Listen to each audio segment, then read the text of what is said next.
nimepita hapa kuwasalimia. Umefurahi? Mheshimiwa kwa hapo anaongea haki ya wanadada. Tupigie makofi.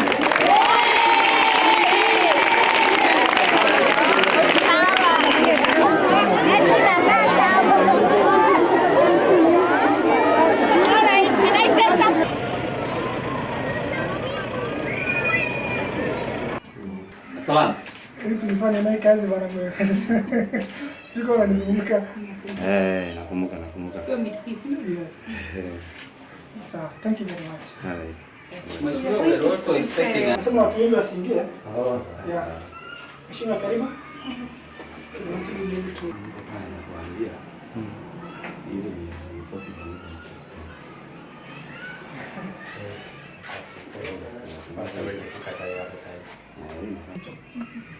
If your program allows, you can go the three of them. If you want, maybe you just tell us. Yeah, but I'll do the three. sawa, thank you. Sawa, wacha tuanze na mwangaza na sasa. Okay. Tuone mwangaza. Ndio. Mheshimiwa. I wear many hats. Oh, I'm so happy. I'm just looking at the pool. It's a good one. Yes. Yeah. They give us underpants. That's a watch. It makes so when she's in class, you can do it. We also have soap. Yes. So when you are disputing, we dispute each bag. Focus has always been on food because of the drought situation. We hardly get conversation that talks about menstrual hygiene.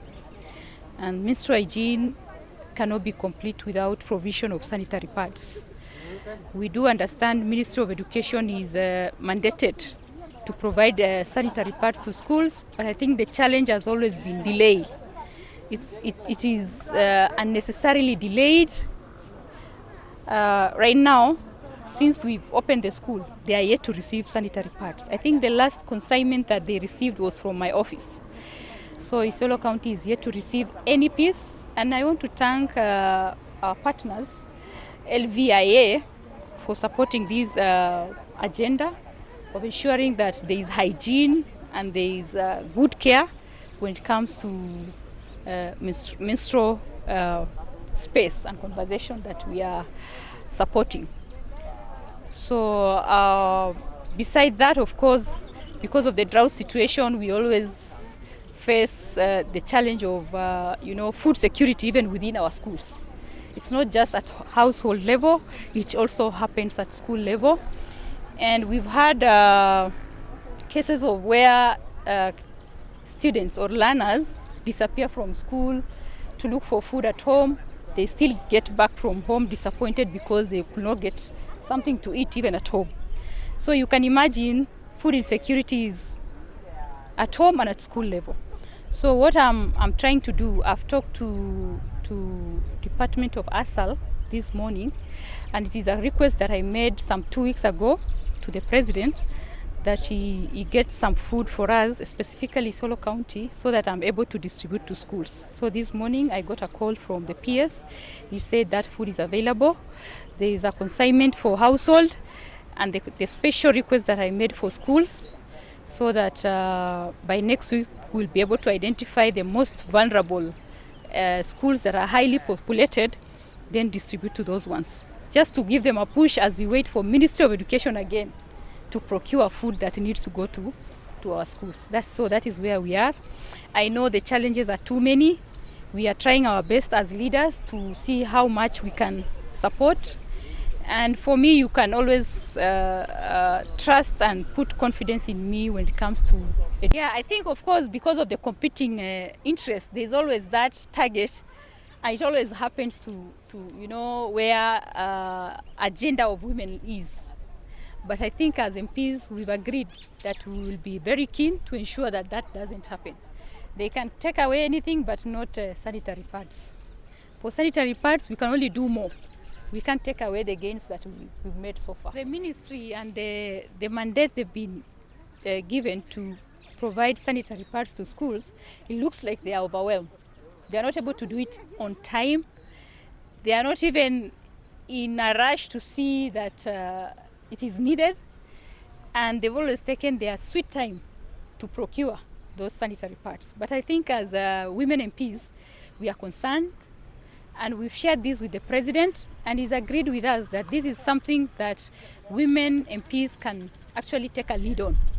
And he's instructed the Ministry of Education to give up that mandate to the Office of Women Reps across the county, 47 counties. So going forward, we'll be doing the job, and I believe because we understand what it means to keep menstrual hygiene, we will do it better than the ministry is doing. Very many other schools in this county are going to receive. This is going to assist our children to attain 100% contact hours with our teachers, because during their menstrual periods, they are not going to miss classes. And we want to appeal to any other partners outside there, any other sponsors, government-owned and governmental organizations to come on board so that we put our hands together and move as a team and make sure that we have 100% transition in this county, and also retention and completion by our learners. I've participated in a number of forums with NGOs and other partners, because we are working on issues to upscale provision of water in the schools within the county, tracking of water, and also some organizations are planning to have food for fees in our institutions, so that we can be able to make sure that our children are retained in our institutions.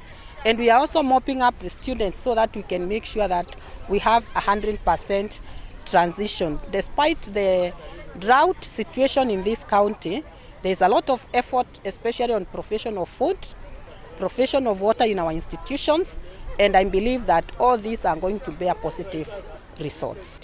There is no child who should be out of school, whether they have fees or not. Any child who is outside there and has not reported to Form 1 on JSS because of any issue should come to our offices, and we will send them to the appropriate schools immediately, and they will be admitted.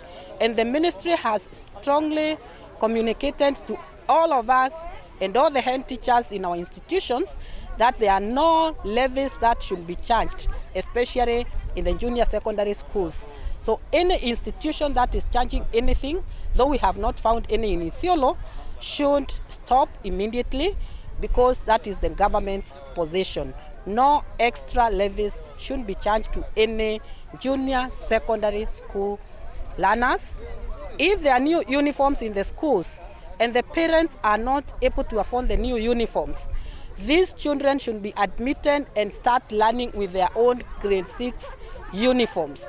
If there are schools that are buying desks and they are not there for some children, the children are supposed to continue using their own grade 6 desks. So we should not have any reason why any grade 7 child should be at home. No levies should be charged. And if there are issues of that nature happening in Isiolo, our offices all over the county should be notified, and we will